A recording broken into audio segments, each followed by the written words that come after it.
ایک طالب علم کو سینچا جاتا ہے، سنوارا جاتا ہے، یہ سمجھ لو کہ پتھروں کو تراش کے ہیرا بنایا جاتا ہے، تب جا کر کے وہ اس مقام پہ پہنچتا ہے کہ اس کے سر پہ علماء کے ہاتھوں سے دستار رکھی جاتی ہے۔ کوئی حافظ قرآن بنتا ہے تو اس کا سفر اتنا آسان نہیں ہوتا جتنا سامنے والے کو دکھائی دیتا ہے۔ وہ کسی نے کہا تھا کہ کامیاب انسان کی کامیابی سب کو نظر آتی ہے مگر پاؤں کے چھالے نظر نہیں آتے ہیں۔ ایک حافظ قرآن اپنے گھر والوں سے دور رہ کر، اپنے اعزاء اقربا کو چھوڑ کر مدارس کی چہار دیواری میں علم حاصل کرتا ہے۔ روکھی سوکھی روٹی جو بھی میسر آتی ہے کھاتا ہے۔ کتنی جگہ تو طلباء کو ناشتہ بھی میسر نہیں آتا، پریشانی اٹھاتا ہے، مگر بہرحال وہ پڑھتا ہے اور اس کے دل میں ایک جذبہ ہوتا ہے کہ مجھے منزل پہ پہنچنا ہے، مجھے حافظ قرآن بن کے دکھانا ہے۔ شب دیجور کے سناٹوں میں جب دنیا سو رہی ہوتی ہے تو مدرسے کا طالب علم جاگ رہا ہوتا ہے، اور وہ جاگ کر فضول بیہودہ باتوں میں اپنی زندگی کو ضائع نہیں کرتا، بلکہ وہ قرآن مجید کی تلاوت میں مصروف ہوتا ہے۔ یہ ایسا دور ہے کہ جب کتنے لوگ ہیں کہ پورے سال وہ قرآن مجید اٹھا کر نہیں دیکھتے، پڑھنا تو چھوڑیے۔ ایسے بھیانک دور میں بھی، علم سے دوری کے اس دور میں بھی، یہ مدارس اسلامیہ کے طلباء اور اساتذہ ہیں جو روزانہ پابندی کے ساتھ قرآن مجید کی تلاوت کرتے ہیں۔ مانڈلی کے لوگوں، حافظ قرآن بننا آسان نہیں ہوتا۔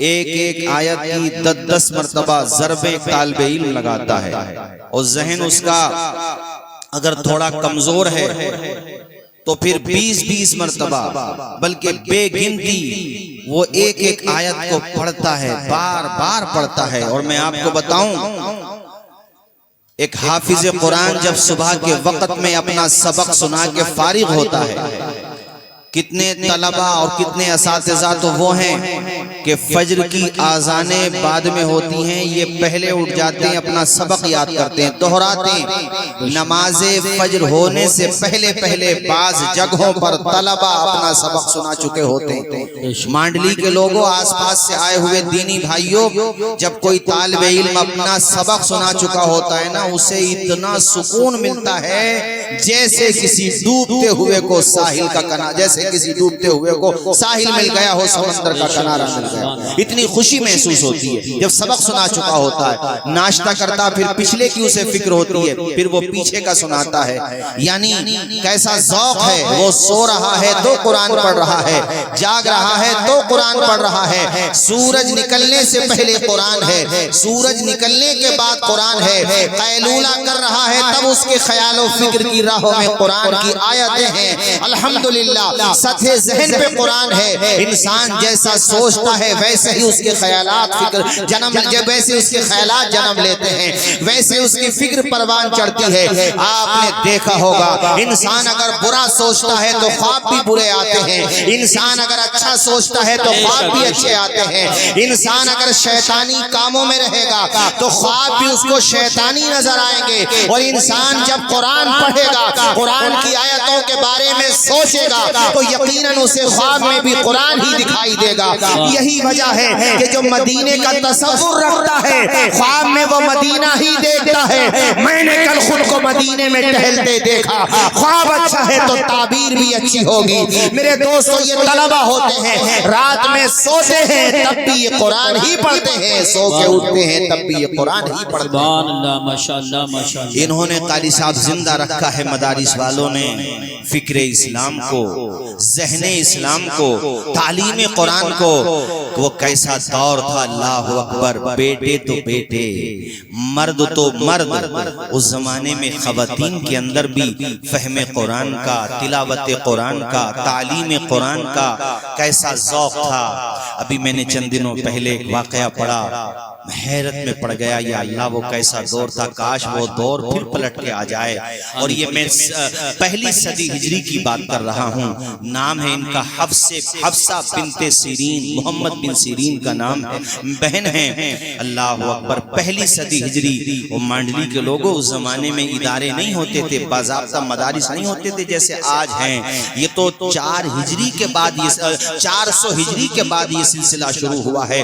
400 ہجری تک جو علم پھلا پھولا ہے، بڑے بڑے علماء پیدا ہوئے، کیسے کیسے عظیم محدثین پیدا ہوئے، امام بخاری، امام مسلم، امام ترمذی، امام ابن ماجہ، یہ بڑے بڑے علماء یہ 4 ہجری سے پہلے کے ہیں۔ امام اعظم یہ پہلی ہجری کے ہیں، اور یہ 200 300 400 ہجری تک جو ایسے علماء کہ جن کے نام ہم سنیں تو کلیجے پہ ٹھنڈک محسوس ہوتی ہے۔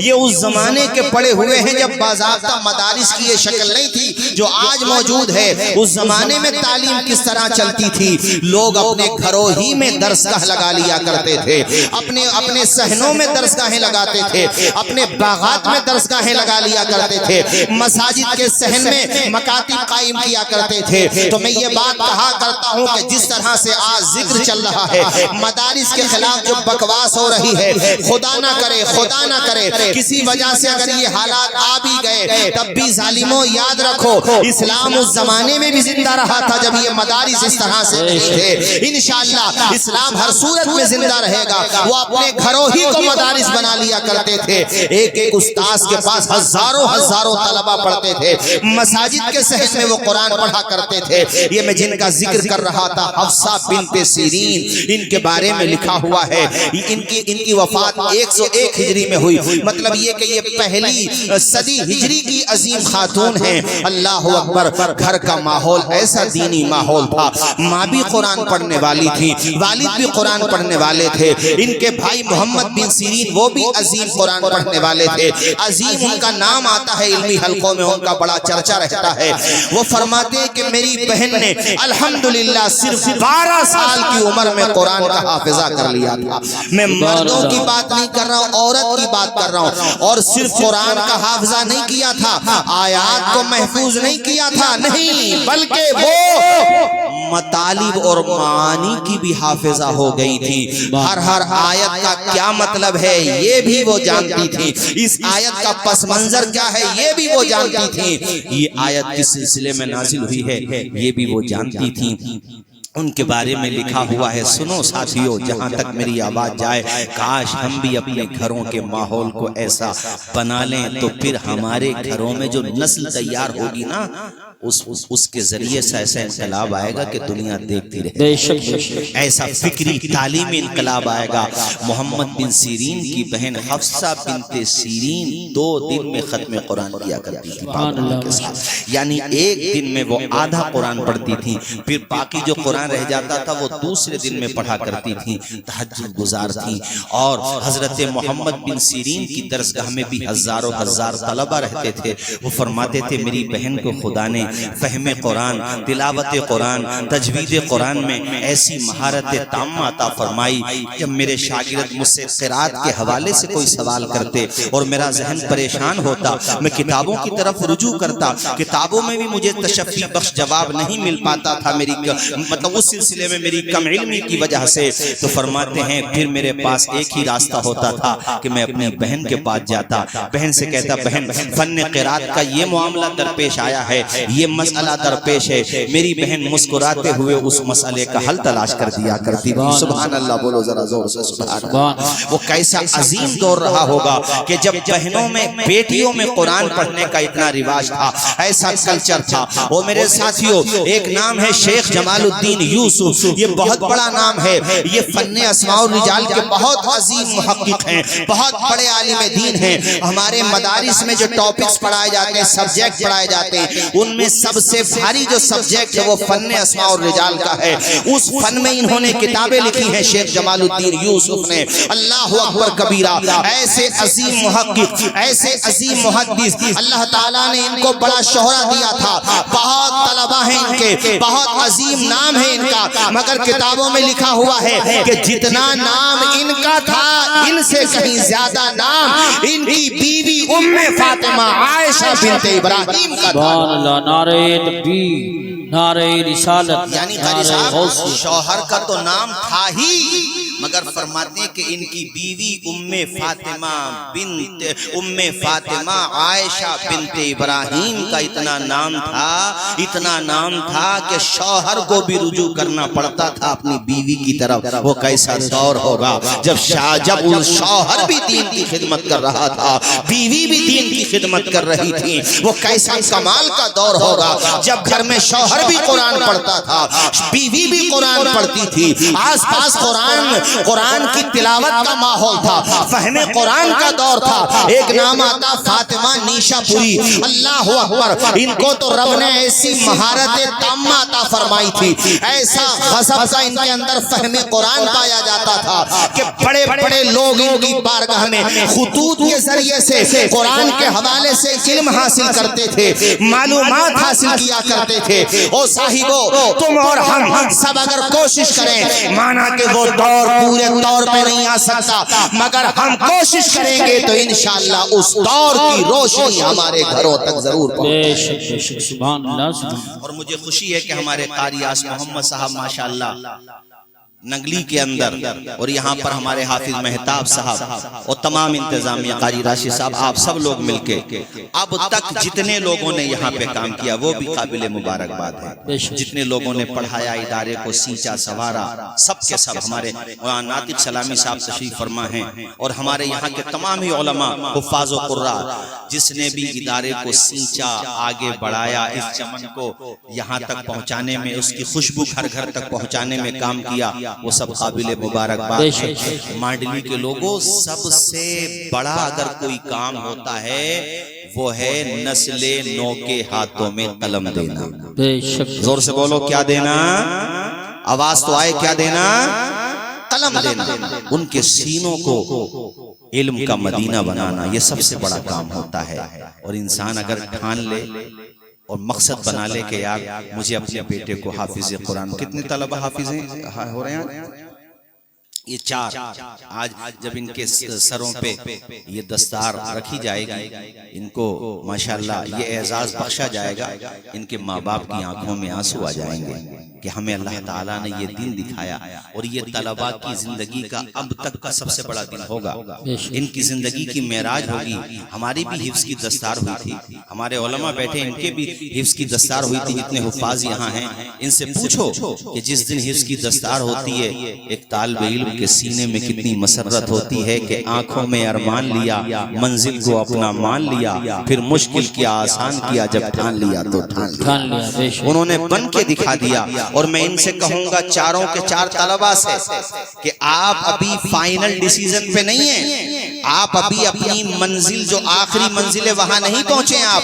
آپ نے ابھی پہلا زینہ طے کیا ہے, آپ نے اپنے سفر کی پہلی منزل پہ پڑاؤ کیا ہے. ابھی آپ کو آگے جانا ہے. ہر برگ پکارے گا تجھے پیار سے 100 بار, دامن میں الجھ کر تجھے روکیں گے بہت خار, دامن کو بچاتا ہوا خاروں سے گزر جا, منزل تیری آگے ہے بہاروں سے گزر. سبحان اللہ. ان 4 طلباء سے میں کہوں گا کہ تم اور پڑھو. ابھی ہم نے آپ کے مانڈلی کے 2 ہمارے اشکار بھائی, فرقان بھائی ماشاءاللہ جودھ پور میں امامت کر رہے ہیں. اپنی مٹی کی الگ ہی خوشبو ہوتی ہے.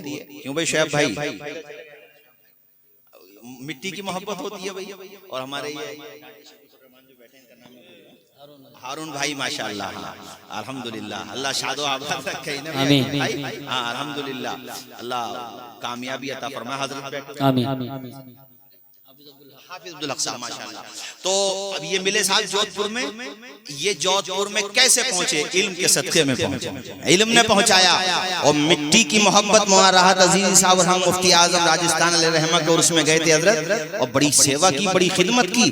میں نے کہا بھئی کمال ہے، اور اسٹیشن تک چھوڑنے آئے، اور اسٹیشن تک جب چھوڑنے آئے تو خالی ہاتھ نہیں آئے بلکہ کھانا بھی لے کے آئے۔ خوش رکھے، شاد و آباد رکھے۔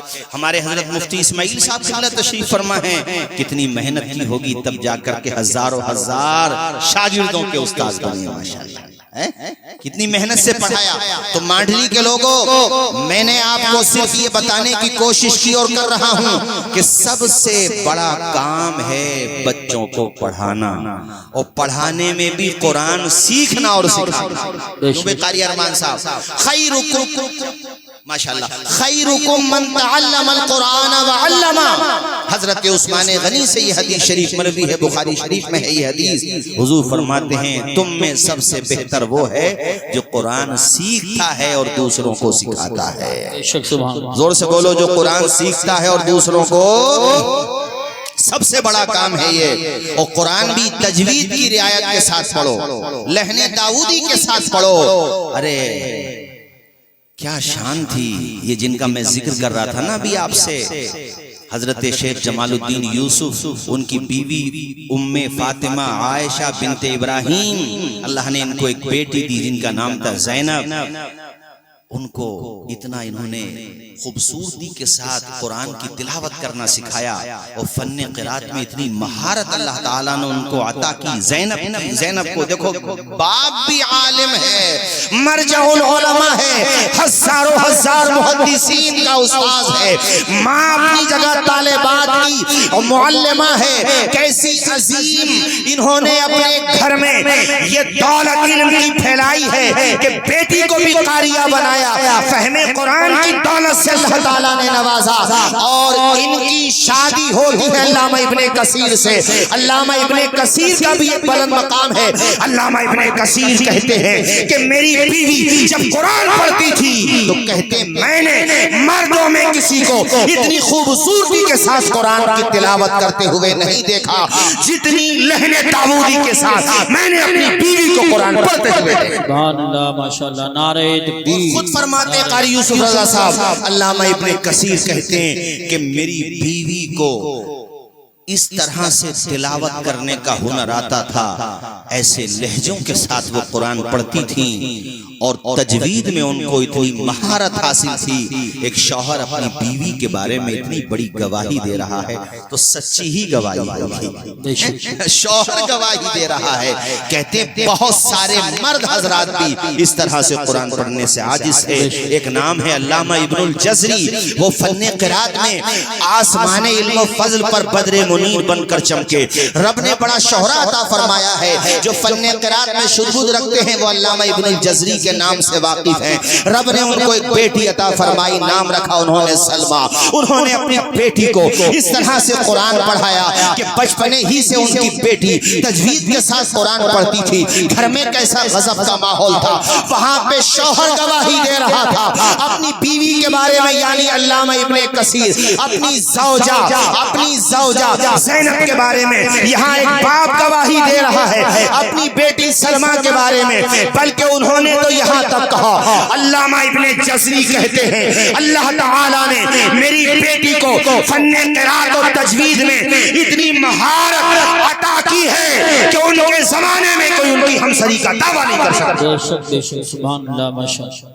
کوئی یہ نہیں کہہ سکتا ہے کہ میں ابن الجزری کی بیٹی سے زیادہ فن قرات جانتا ہوں۔ اور ساتھیو، ہم بھی اگر کوشش کریں، ماحول بنائیں، تو انشاءاللہ ضرور وہ ماحول پلٹ کر کے آئے گا۔ آدھی روٹی کھائیں گے، ادھر سے آواز آئے بچوں کو، سارے لوگ بولیے بچوں کو۔ اور اب تو ماشاءاللہ مجھے معراض عزیز صاحب بتا رہے تھے کہ یہاں پر ایک اسکول بھی قائم ہوا ہے۔ کس نام سے ہے اسکول؟ وہ اس کی ضرورت ہے. اور میرے لیے بھی ذرا دعا کرو کہ اللہ تعالیٰ مجھ سے بھی اپنے فضل و کرم سے مجھے یہ توفیق دے. ویسے آج میں گیا 2-3 جگہ میں دیکھ کر کے آیا, کچھ کھیت وغیرہ پہ گیا, چونکہ جب خواب دیکھو تو نا بڑا خواب دیکھو, چاند کو پانے کا خواب دیکھو, انشاءاللہ ستارے تو مل ہی جائیں گے اللہ نے چاہا. تو جب خواب ہے تو پھر 1-2 بیگھے میں کیا, کم سے کم 5-6 بیگھے میں. ہمارے قاری رئیس صاحب بھی تشریف لا رہے ہیں ماشاءاللہ. 5-6 بیگھے میں قاری رئیس صاحب نہیں آ رہے ہیں, وہ تو میں نے جملے محترمہ کے طور پہ کہہ دیا ہے. ہمارے بھائی ہیں ماشاءاللہ, اللہ سلامت رکھ کے, بڑا کام کیا ہے. جس زمانے میں جلسے نہیں ہوتے, بہت کم ہوتے تھے, اس زمانے میں بھی قاری رئیس صاحب جلسے کراتے تھے ماشاءاللہ. اللہ شاد و آباد رکھے. تو میں یہ کہہ رہا تھا کہ خواب ہے میرا بھی, اللہ پورا کرے. بھئی خواب ہے, اور میں تو ایک بات جانتا ہوں کہ انسان عزم کرے, حوصلہ کرے, بھروسہ کرے اللہ کی ذات پر, پروں کو کھول, زمانہ اڑان دیکھتا ہے, زمین پر بیٹھ کر کے آسمان دیکھتا ہے. جب ارادہ کرو گے, کوشش کرو گے, تو انشاءاللہ پھل تمہیں ملی جائے گا. راشد پرسوں میرے ساتھی تھے, وہاں اڑیسہ میں سگڑی ایک جگہ ہے, بتا رہے تھے کہ 1 سال پہلے میں نے 3 کروڑ روپے کی زمین خریدی, لیکن بڑی محنت کی اس لڑکے نے, بہت محنت کی. الحمدللہ 3 کروڑ روپے دے کر کے وہ زمین کا پیمنٹ کر چکے ہیں. 5 کروڑ کی بلڈنگ ان کی بننا ہے, سارے مانک پورے کر کے. تو میں یہ کہتا ہوں, یہ جو ادارہ اسکول کی شکل میں بنا ہے, یہاں فیضان مدینہ ہے جہاں قرآن پڑھایا جا رہا ہے, اور ادھر وہ اسکول بنا ہے جہاں ماڈرن ایجوکیشن دی جائے گی. دونوں طرح کی تعلیم انشاءاللہ مانڈی والوں کو ملے گی, پنسخہ والوں کو ملے گی. اللہ شاد و آباد رکھے رئیس العلوم کو بھی, جتنے ادارے ہیں. تو یہ جو تعلیم کے فیلڈ میں جو لوگ کام کر رہے ہیں, ان کا ساتھ دے دو یار, ساتھ نہ بھی دو, گڑ نہ بھی دو, گڑ جیسی بولی تو بول دو. اچھا پیغام, اچھا. اور قاری جان عالم صاحب, جان عالم یا شمع عالم جو بھی ہیں, بہرحال جان عالم تو مجھے معلوم ہے, شمع کا مطلب ہوتا ہے عالم کو چمکانے والے. اس اعتبار سے میں نے کہا اس طرح حوصلے آزمایا کرو, اس طرح حوصلے آزمایا کرو, مشکلیں دیکھ کر مسکرایا کرو. 2 نوالے, راحت بھائی ذرا شعر سنیے بھائی جان, ہمارے حضرت ماشاءاللہ. اس طرح حوصلے آزمایا کرو, مشکلیں دیکھ کر مسکرایا کرو, بھلے 2 نوالے کم کھایا کرو, بچوں کو لیکن اپنے پڑھایا کرو. سبحان اللہ, ماشاءاللہ. اب تو بول دو زور سے, آدھی روٹی کھائیں گے بچوں کو پڑھائیں گے. آواز آئے بچوں کو. ہاں, لاکھ اندھیرے روکے میرا رستہ, لیکن میں جدھر روشنی جائے گی ادھر جاؤں گا. حوصلہ ہار کے بیٹھوں گا تو مر جاؤں گا. خار گل میں نہیں جو بکھر جاؤں گا, بن کے خوشبو فضا میں بکھر جاؤں گا. میرے کہنے کا مقصد یہ ہے کہ آپ حضرات من بنائیے کہ ہمیں اپنے بچوں کو ایجوکیشن دلانا ہے. تعلیم انسان کا نام روشن کرتی ہے. قاری صاحب, آپ کے والدین اگر آپ کو نہ پڑھاتے تو آپ ان سے رضوی کے اسٹیج تک کیسے پہنچتے؟ بولو, میں آپ سے پوچھ رہا ہوں. ہمارے ناطق رضا سلامی تشریف فرمائے ماشاءاللہ, بڑا اللہ نے جذبہ دیا, ہمت اور حوصلے سے نوازا ہے. یہ ہمارے تمام علماء, ہمارے خوشنود بھائی, اللہ سلامت رکھے ماشاءاللہ. جتنے یہ علماء ہیں, ہمارے قاری آس محمد صاحب, ان سے میرا بڑا آئیں گے, چلو بعد میں. بڑا کام کیا قاری آس محمد کو دیکھ کے ہمیں بھی ہمت پیدا ہوتی ہے. اور انشاءاللہ آپ 11 تاریخ میں رائے ستی میں بھی تشریف لائیے گا, وہاں پر بھی بڑا پروگرام ہے, اور بھی جہاں جہاں پروگرام, آپ سب جگہ جائیے گا. مجھے بتانا یہی تھا کہ آپ علم کی طرف توجہ دلائیں, اپنے بچوں کو پڑھائیں. جب من بناؤ گے تو انشاءاللہ ایک نہ ایک دن آپ کو اس کا پھل ضرور ملے گا. انسان من تو بنائے. بھئی صرف ہم روتے رہیں کہ یہ بیماری ہے, جہالت بیماری ہے, جہالت بیماری ہے. تو کسی کے پیٹ میں اگر پینی کے درد ہو رہا, اس کو تکلیف, اور روتا رہے کہ درد ہو رہا, ڈاکٹر کے پاس جاؤ نا یار. جب درد ہو رہا ہے تو صرف مرض بتانا حل نہیں ہے, مرض کا علاج کرنا اس کا حل ہے. بے شک, سبحان اللہ. مرض بتانے سے مرض حل نہیں ہوگا, بیماری کی دوا دینے سے مرض حل ہوگا. تو میرا ماننا یہ ہے کہ صرف رونا حل نہیں ہے, اپنے اپنے حصے کی مولانا حسیب الرحمان صاحب سب کو کوشش کرنا چاہیے. شکوے ظلمت شب سے تو کہیں بہتر تھا, اپنے حصے کی کوئی شمع جلاتے جاتے. رات کے اندھیرے میں کوئی شمع اپنے حصے کی جلا دیتے, کوشش کرتے, محنت کرتے. اور ماشاءاللہ یہاں پر جو بھی جتنا کام ہو رہا ہے اللہ تعالیٰ اس میں خوب برکتیں عطا فرمائے. چونکہ میرے بعد بھی پروگرام چلنا ہے اور پرمیشن کا مسئلہ ہے، اور ویسے یہ ٹھیک ہے پروگرام 12 بجے ہی ختم ہونے لگے تو یہ اچھی بات ہے. تو میرا بھی ٹائم ختم ہو گیا، اس لیے ابھی انشاءاللہ اب جو ہے آگے کا پروگرام ہمارے قاری یوسف رضا صاحب سنبھالیں گے. میں اتنی بات آخر میں آپ لوگوں سے کہہ دوں کہ آپ حضرات تعلیم کی طرف آئیے، کوشش کیجئے. جو گھروں کا ماحول اچھا ہوگا، دینی ماحول ہوگا، گھروں میں قرآن پڑھا جائے گا تو انشاءاللہ برکتیں ضرور ظاہر ہوں گی. وہ دور تو شاید آئے، میں کہوں اللہ کرے ضرور آئے کہ علماء ماوراء النہر کے گھروں میں ایسا ماحول تھا، ایسا ماحول تھا کہ علامہ ابن الوفا قرشی لکھتے ہیں کہ ماوراء النہر کے علمی گھرانوں میں ایسا ماحول بن گیا تھا علم پھیلانے کا. ان کے گھروں میں مطالعے کا ذوق صرف مردوں کو نہیں ہوتا تھا، عورتوں کو بھی اتنا ذوق ہوتا تھا، اتنا ذوق مطالعے کا ہوتا تھا کہ ان کے گھروں سے جب کوئی تحریر آتی تھی، کوئی کتاب آتی تھی، کوئی فتویٰ جاری ہوتا تھا تو صرف مردوں کے دستخط نہیں ہوتے تھے اس پہ ان کی گھر کی عورتوں. ماشاءاللہ ماشاءاللہ سبحان. کتنی بڑی بات ہو گئی. یہ سمرقند کے تھے شیخ علاء الدین سمرقندی، بہت بڑے امام تھے. یہ آخری واقعہ سن لو 5-7 منٹ میں. بہت بڑے امام تھے، اتنے بڑے امام تھے کہ فقہ حنفی میں ان کا نام اس دور میں سکہ رائج الوقت تھا. اس زمانے کے اعلیٰ حضرت، یہ کہیں نہیں، اس زمانے کے جب کوئی ہمارے مفتی صاحب تشریف فرما، حضرت سے پوچھئے شیخ علاء الدین سمرقندی کے بارے میں، حضرت بتائیں گے. وہاں راشد صاحب قبلہ ان کے گھر سے جب فتویٰ جاری ہوتا وہ کیسا ماحول تھا کہ باپ بیٹی سے کہتا تھا بیٹی ذرا اس پہ ایک نظر ڈالو، اس فتوے پہ اس کو پڑھ کے دیکھو. بیٹی کا نام تھا فاطمہ بنت علاء الدین سمرقندی. وہ پڑھتی تھی، اپنے باپ سے ہی پڑھی تھی، مگر ان کی ہمت بڑھانے کے لیے ان کے والد صاحب کہتے تھے. اور اس کے بعد جب فتویٰ ریلیز ہوتا تو اس پہ دستخط شیخ علاء الدین سمرقندی کے بھی ہوتے تھے اور ان کی بیٹی فاطمہ کے بھی ہوتے تھے. سبحان اللہ ماشاءاللہ. ذرا زور سے بولو نا یار سبحان اللہ. سبحان اللہ. کتاب لکھی انہوں نے تحفۃ الفقہاء. ہم جیسوں کو تو شاید بڑی محنت کرنا پڑے اسے سمجھنے کے لیے، سمجھانے کے لیے بہت محنت کرنا پڑے. اور ان کی بیٹی نے وہ کتاب سمجھ بھی لی، سمجھا بھی دی، وہ زبانی بھی یاد کر لی پوری کتاب. سبحان اللہ. اللہ نے اتنا شہرت دیا کہ وقت کا پریسیڈنٹ جیسے راشٹرپتی ہوتے ہیں اس زمانے میں، پرائم منسٹر ہوتے ہیں، پی ایم جس کو ہم بولتے ہیں، اس دور میں خلیفہ ہوا کرتے تھے.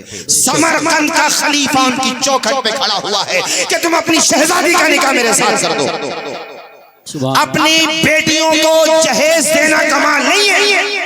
ایک چائنا کی کہاوت ہے کہ مچھلی نہ دو مچھلی پکڑنا سکھا دو. تو جہیز دینے سے اچھا یہ ہے کہ بیٹی کو بہترین عالمہ بنا دو، سبحان اللہ. بیٹی کو کنیز فاطمہ زہرا بنا دو. شریعت جو ہے وہ تو ٹھیک ہے، مگر میرے کہنے کا مقصد یہ تھا کہ جب تمہاری بیٹی کے پاس علم دولت ہوگی تو دنیا کی دولت اس کے قدموں میں پڑی رہے گی. وہ صرف اپنی نسلوں کو نہیں سنوارے گی بلکہ اپنی ملت کی نسلوں کو سنوارنے کا کام کرے گی. آج ہماری بیٹیاں ٹک ٹاکر کیوں بن رہی ہیں؟ علم نہیں ہے ان کے پاس. ٹک ٹاک پہ اپنے جسم کی نمائش کر رہی ہیں مسلمان لڑکیاں، غیروں کی سازشوں کا شکار ہو رہی ہیں مسلمان لڑکیاں. کل تک جن ماں بہنوں کو اپنی قوم کے نوجوان نہیں بھٹکا سکتے تھے، جو اپنی آبرو کی حفاظت کو اپنی زندگی کا مقصد سمجھتی تھی، جو قوم کی بیٹیاں ایک دور میں جن کی عزت کی قسمیں کھائی جاتی تھی، مسلمان لڑکے انہیں اپنی ہوس کا شکار نہیں بنا سکتے تھے، آج چلو بھرو پانی میں ڈوب مرنے کا مقام ہے کہ غیروں کی سازشوں کا شکار ہو کر اس نتیجے پہ پہنچ رہی ہے کہ نہ خدا ہی ملا، نہ وصال سلام، نہ ادھر کی رہی نہ ادھر کی رہی. نوبت آ گئی. اس لیے اپنی بیٹیوں کی گھٹیوں میں بھی دین کی محبت ڈالیے. انہیں کنیز سیدہ عائشہ صدیقہ بنائیے، کنیز فاطمہ زہرا بنائیے. یہ دیکھو فاطمہ رشتوں کی مطلب قطار لگی ہوئی ہے. سمرقند کے خلیفہ، بخارا کے خلیفہ، کہاں کے خلیفہ، ان کے والد مرجع العلماء شیخ علاء الدین سمرقندی نے کہا میں اپنی بیٹی کا نکاح محض دولت کی بنیاد پہ نہیں کر سکتا. ان کے سامنے بڑے بڑے آفر رکھے گئے، بڑے بڑے منصب کے ان کے سامنے لالچ رکھے گئے. انہوں نے کہا تھا کہ آپ کے سر پہ جو یہ تاج حشم رکھا ہے ہم فقیروں نے اسے زیر قدم رکھا. ہمیں دولت کا لالچ دے رہے ہو, ہمیں دولت نہیں چاہیے. اگر تمہاری دولت سے ہماری چوکھٹ اچھی نہیں ہوتی تو ہماری چوکھٹ پہ کیوں؟ بھئی ہماری چوکھٹ اگر تم سے اچھی نہیں ہوتی تو ہماری چوکھٹ پہ خلیفہ کیوں آتا؟ میں تو کسی خلیفہ کی چوکھٹ پہ نہیں گیا, بادشاہ میری چوکھٹ پایا. اس کا مطلب یہ ہے کہ میری چوکھٹ تیری چوکھٹ سے اچھی ہے. جب میری چوکھٹ تیری چوکھٹ سے اچھی ہے تو میں اچھے کو برے کے ہاتھ میں دولت کی بنیاد پہ اپنی بیٹی کا نکاح اس کے ساتھ کروں گا جو میری کتاب تحفۃ الفقہاء کو سمجھ کے دکھائے. کہا تحفۃ الفقہاء کو ان کے شاگرد تھے, نام تھا ان کا ابو بکر ابن مسعود کاسانی.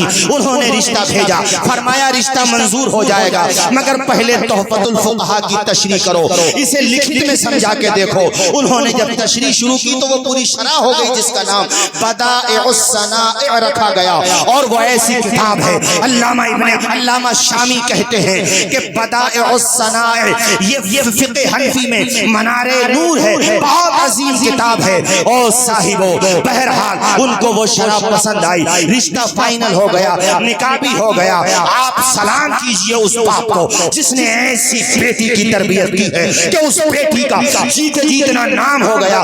جب نکاح ہوا اللہ وہ نکاح میں رہنے لگی, درسگاہ ان کی لگتی تھی. امام ابو بکر کاسانی یہ کوئی چھوٹا نام نہیں ہے, اس دور کے بہت عظیم فقیہ بھی تھے, بہت عظیم محدث بھی تھے, بہت عظیم مدرس بھی تھے. ان کے درسگاہوں میں ہزاروں ہزار طلباء استفادہ کرتے تھے, علم حاصل کرتے تھے. کتنی دفعہ ایسا ہوتا تھا جب وہ کتاب پڑھا رہے ہوتے تھے تو جب ان کو کوئی الجھن پیش آ جاتی یا کوئی شاگرد ان سے ایسا سوال کرتا جس کا جواب فوراً ان کے سمجھ میں نہیں آتا تو وہ مکان کے اندر تشریف لے جاتے, باہر آتے. ایک دو مرتبہ میں تو طلباء نے کیئر نہیں کیا, سوچا ہو سکتا ہے حضرت اندر جا کر کے کتاب میں دیکھ کے آتے ہوں. ایک دن کسی طالب علم نے از راہ مزاح کہہ ہی دیا, کہا حضور اندر آج جاتے, حالانکہ کتاب تو دائیں بائیں بھی رکھی ہوئی ہے, اندر جا کر کے آپ کے پاس کون سی کتاب ہے کہ آپ جب جاتے ہیں تو آپ کو اس سوال کا جواب پتا نہیں ہوتا, باہر آتے ہیں تو آپ فوراً جواب دے دیتے ہیں. جو کتابیں یہاں رکھی ہوئی نہیں ہیں وہ کون سی کتاب ہے کہ اندر جا کر کے پڑھتے ہیں فوراً جواب دے دیتے ہیں. اور اس مجمع میں تشریف لانے والے تمام ہی سامعین ان کا جواب سنو. کہنے لگے اندر جب جاتا ہوں تو میں کسی کتاب کو دیکھنے نہیں جاتا ہوں, اپنی بیوی سے اس سوال کا جواب پوچھنے جاتا ہوں. سبحان اللہ, ماشاءاللہ, نعرہ تکبیر, نعرہ رسالت, نعرہ بیوی سے میری بیوی سوال کا جواب دیتی ہے. آخری بات, باقی تقریریں انشاءاللہ علم کے حوالے سے الگ الگ جلسے ہیں, جیسے میں نے بتایا 11 تاریخ میں رائے ستی پر بھی ہے, اور بھی جلسے ہیں. اب سب تو اس وقت مجھے یاد نہیں آ رہے اپنے علاقے میں, تو انشاءاللہ آپ تشریف لائیے. اور بھی حصے میں علم کے حوالے سے اللہ کرے آپ کے اندر علم کا ذوق پیدا ہو, اپنے بچوں کو پڑھانے کا شوق پیدا ہو. آخری بات بتا دوں, ان کی بیوی کے بارے میں تذکرہ نگاروں نے لکھا ہے, تذکرہ قاری آس محمد صاحب. ارے مہتاب اور آس محمد ایک ہی بات ہے, کسی کو لازم و ملزوم کی خارجی مثال دیکھنی ہو تو ان دونوں کو دیکھ لے. خارج لازم و ملزوم, قاری مشرف صاحب, ہمارے قاری مشرف صاحب آ جاؤ اسٹیج پہ آ جاؤ. بڑا کام کیا ہے قاری مشرف صاحب نے بھی ماشاءاللہ. انہیں دیکھ کر ہم تو خالی تقریریں ہی تو کر رہے ہیں, اصل کام تو یہ لوگ ہیں جو مدرسے مداری چلا کر کے کر رہے ہیں ماشاءاللہ. ہمارے قاری مشرف صاحب اور ہماری جو خالہ تھیں اللہ ان کو جنت نصیب کرے, انہوں نے بھی بہت بچیوں کو پڑھایا, بہت بچیوں کو پڑھایا اسلام میں آس پاس میں. سنو بھائیو آخری بات, بس تھوڑی سی سن لو یار, کوئی بات نہیں انشاءاللہ, چونکہ عزیز اتنا ہی رکھو کہ دل بہل جائے, اتنا بھی نہ چاہو کسی کا دم نکل جائے. پرمیشن کا بھی مسئلہ ہے. خیر سنو, ان کے بارے میں, ان کی بیوی کے بارے میں انشاءاللہ علماء تو محبتوں سے نواز ہی رہے ہیں, مگر آپ بھی سنو. ان کی بیوی کے بارے میں لکھا ہوا ہے کہ ان کی جو زوجہ تھیں جن کا نام تھا فاطمہ, وَكَانَتْ تَنْقُلُ الْمَذْهَبَ نَقْلًا جَيِّدًا وَكَانَ زَوْجُهَا الْقَاسَانِي رُبَّمَا يَهِمُ فِي الْفَتْوَى فَتَرُدُّهُ إِلَى الصَّوَابِ وَتُعَرِّفُهُ وَجْهَ الْخَطَأِ فیرجع الی قولها وعلی الفتوى خطها وخط ابیها وخط زوجها. کہتے ان کی بیوی فاطمہ کو اللہ نے اتنی مہارت دی تھی کہ فقہ حنفی کو بہت خوبصورت انداز میں دلائل کے ساتھ وہ پیش کرتی تھی. کہتے ان کے شوہر کو تو کبھی کبھی فتویٰ دینے میں وہم ہو جاتا تھا, ڈاؤٹ ہوتا تھا, کنفیوژن ہوتا تھا, تو وہ اپنی بیوی کو فتویٰ دکھاتے تھے. فَتَرُدُّهُ إِلَى السَّوَاءِ, ان کی بیوی فتوے کو درست کرتی تھی. وَتُعَرِّفُهُ وَجْهَ الْخَطَأِ, ان کے شوہر کہتے تھے تم نے یہ یوں کیوں کیا, ایسے کو ایسا کیوں کیا. وَتُعَرِّفُهُ وَجْهَ الْخَطَأِ, تو کہتی تھی خطا یہ ہو گئی ہے, یہاں پہ یہ دلیل ہونا تھی تم نے یہ دلیل دی ہے, یہاں پہ یہ آیت ہونا تھی تم نے یہ آیت رکھی ہے, اس سے یہ استدلال ہونا تھا. ان کے شوہر خوشی سے جھوم جاتے تھے, اپنی پیشانی خدا کی بارگاہ میں جھکاتے تھے. فَيَرْجِعُ إِلَىٰ قَوْلِهَا, اور وہ کہتے تھے بیوی تمہاری بات صحیح ہے. سبحان اللہ, ماشاءاللہ ماشاءاللہ. فَيَرْجِعُ إِلَىٰ قَوْلِهَا کا مطلب تو یہ ہوگا کہ وہ اپنے بیوی کے قول کی طرف رجوع کرتے تھے. مطلب مگر میں نے اس کا ترجمہ یہ کر دیا کہ وہ یہ کہتے تھے ہاں تمہاری رائے صحیح ہے. اور سنو قاری صاحب, یہ آخری بات پھر میری تقریر ختم. فتویٰ جب ان کے گھر سے نکلتا تھا اس فتوے پہ بیوی کے دستخط ہوتے تھے, شوہر کے دستخط ہوتے تھے, اور ان کے ابا کے دستخط ہوتے تھے. سبحان اللہ. کاش وہ دور پھر پلٹ کے آ جائے. ہماری بیٹیاں بھی, مجھے وہ تو بات یاد آتی ہے سلطان صلاح الدین کی کہ دشمنوں نے کہا تھا ہم ایسی مائیں پیدا نہیں ہونے دیں گے کہ ان کی کوکھ سے سلطان صلاح الدین ایوبی جنم لے. یہ موبائل کیا ہے, یہ انسٹا پہ ناچنے والی لڑکیاں کیا ہیں.